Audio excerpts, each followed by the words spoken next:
ముందుగా సనాతన ధర్మ కుటుంబీకులందరికీ కూడా శుభాభివందనాలు. ఈ రోజున మీతో చర్చించాలనుకుంటున్న ఆలయం పల్లికొండేశ్వర స్వామి వారి యొక్క ఆలయం. అనగా శయన శివుని ఆలయం. అదే సురుట్పల్లిలో ఉన్నది. మన దేశంలో ఎన్నో శైవ క్షేత్రాలు ఉన్నాయి. దాదాపుగా అన్ని శివాలయాలలో చాలా వరకు శివుడు లింగ రూపంలో కానీ, విగ్రహ రూపంలో కానీ దర్శనమిస్తాడు. అయితే శివుడు చాలా ప్రత్యేకమైన భంగిమలు అనగా పార్వతీదేవి ఒడిలో పడుకున్న రూపంలో శయన శివునిగా దర్శనమిచ్చే ఆలయం ఎక్కడుందో, ఆ క్షేత్ర విశేషాలు ఏంటో ఈరోజు మనం తెలుసుకుందాం. ఆంధ్రప్రదేశ్లోని చిత్తూరు జిల్లా అనగా నాగలాపురం మండలంలో సురుటిపల్లి అనే గ్రామంలో పల్లికొండేశ్వర క్షేత్రంలో శివుడు పార్వతీదేవి ఒడిలో పడుకున్న రూపంలో కనిపిస్తాడు. దేశంలో ఇటువంటి విగ్రహం ఇదొక్కటే ఉండడం విశేషం. శ్రీ మరగదాంబిక సమేత పల్లికొండేశ్వర స్వామి క్షేత్రంగా ప్రసిద్ధి చెందిన ఈ క్షేత్రంలో వెలసిన శివుని శయన భంగిమకు సంబంధించి కూడా ఒక ఆసక్తికరమైన కథ ప్రాచుర్యంలో ఉంది. పల్లికొండేశ్వర స్వామి క్షేత్రం వెనుక ఒక పౌరాణిక గాథ కూడా ఉన్నది. వ్యాస మహర్షి రచించినటువంటి శివపురాణం ప్రకారం దేవ మరియు దానవులు అమృతం కోసం క్షీరసాగర మదనం చేసినప్పుడు ముందుగా హాలాహలం పుట్టింది. ఆ హాలాహలం లోకాలను దహించి వేస్తుండగా బీతవాహులైనటువంటి సురాసురులు లోకాలను కాపాడాలంటూ పరమేశ్వరుడికి మొరపెట్టుకున్నారు.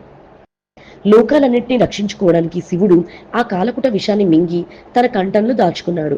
ఆ తర్వాత శివుడు కైలాసానికి తిరిగి వెళ్లే సమయంలో సురుటుపల్లి ప్రాంతానికి వచ్చేసరికి కాలకూట విష ప్రభావం వలన కొన్ని క్షణాల పాటు ఒక రకమైన పైకాన్ని పొంది పార్వతీ ఒడిలో తలపెట్టుకుని శయనించాడంట. నారదుని ద్వారా ఈ విషయాన్ని తెలుసుకున్నటువంటి దేవతలు, మహర్షులు అక్కడికి హుటాహుటిన విచ్చేసి పరమేశ్వరుడికి ఉపచారాలు చేయసాగారు. దాంతో తేరుకున్న శివుడు దేవతలందరి కోరిక మేరకు ఇక్కడ శయన భంగిమలో కొలువు తీరాడు. గరణం శివుణ్ణి కడుపులోకి వెళ్ళనివ్వకుండా శ్రీ మహావిష్ణువు సూక్ష్మ శరీరంతో గొంతులో ఉండిపోయాడు. దీంతో ఆ విషం గొంతులోని ఉండిపోయి ఆ భాగమంతా నీలి రంగులోకి మారింది. ఆనాటి నుంచి శివుడు గరణకంఠుడని, నీలకంఠుడని ప్రసిద్ధి చెందాడు. నీలకంఠుడికి స్వస్థత చేర్చుట కోసం సురుటుపల్లికి తరలించినట్టు సురగణాన్ని పరమేశ్వరుడు విశ్రాంతి తీసుకుంటున్నారని నందీశ్వరుడు నిలువరించాడు. విషయం తెలుసుకున్న శివుడు మేల్కొని దేవతలకు దర్శన భాగ్యాన్ని కలిగించాడు. దేవతలంతా ఆనందంతో నృత్యాలు చేశారు. సప్త ఋషులు, దేవతలు పరమేశ్వరుణ్ణి కృష్ణపక్ష త్రయోదశి నాడు దర్శించుకున్నారని కథానని శివపురాణం చెబుతుంది. సురులు తిరిగి వచ్చిన ప్రాంతం కనుక సురులపల్లి అనే పేరు వచ్చింది. కాలక్రమేణా ఆ ప్రాంతమే సురుటుపల్లిగా మారింది. శయన భంగిమలో ఉన్న శివుణ్ణి దర్శించుకుంటే అనిర్వచనమైన అనుభూతి కలుగుతుందని మరియు మానసిక ప్రశాంతత కలుగుతుందని భక్తులు చెప్తూ ఉంటారు. భక్తుల పాలట కల్పవల్లిగా భావించే పల్లికొండేశ్వర స్వామివారి ఆలయాన్ని 1344 మరియు 1347 మధ్య కాలంలో విజయనగర ఆధీశుడైనటువంటి హరిహర బుక్కరాయలు నిర్మించారు. 1833లో శ్రీకాళహస్తి సంస్థానం తీసినటువంటి రాజావారు జీర్ణోద్ధరణ చేసి ఆలయ గోడలపైన శాసనాల ద్వారా మనకు తెలుస్తుంది. దేశంలో కనీ విని ఎరుగని రీతిలో పార్వతీదేవి ఒడిలో ఆదమర్చి నిద్రిస్తున్న భంగిమలో ఉన్న శివుడి విగ్రహాన్ని భక్తజనం ఎక్కడా చూసి ఉండరు. 14 అడుగుల ఎత్తు ఉన్నటువంటి ఈ అరుదైన శయన శివుడి విగ్రహం అపురూపం.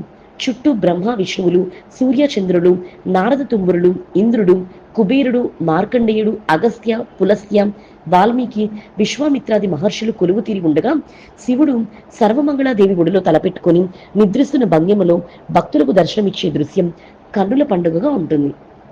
ఈ ఆలయ ప్రాశస్యాన్ని గురించి శ్రీ కంచి కామకోటి పీఠాధిపతి అయినటువంటి శ్రీ చంద్రశేఖర సరస్వతి స్వామివారు 1979లో ఎక్కడ మహాకుంభాభిషేకం నిర్వహించారు.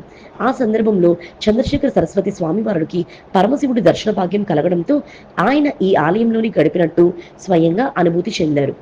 అరుణానది ఒడ్డున వెలిసినటువంటి సురుటపల్లి కొండేశ్వర స్వామి క్షేత్రంలో వెలిసినటువంటి శివుడు ప్రతి మాసంలో వచ్చే కృష్ణపక్ష త్రయోదశి నాడు దర్శించుకోవడం విశేషంగా భావిస్తారు. ఒకవేళ ఈ త్రయోదశి శనివారం కలిసి వచ్చిన రోజున మహాప్రదోష వేళల్లో దేవతలు కూడా పల్లికొండేశ్వర స్వామి దర్శనానికి వస్తారని, ఆ రోజు దర్శనానికి వెళితే సమస్త దేవతల కరుణ కటాక్షను అందుకోవచ్చని భక్తుల యొక్క నమ్మకం.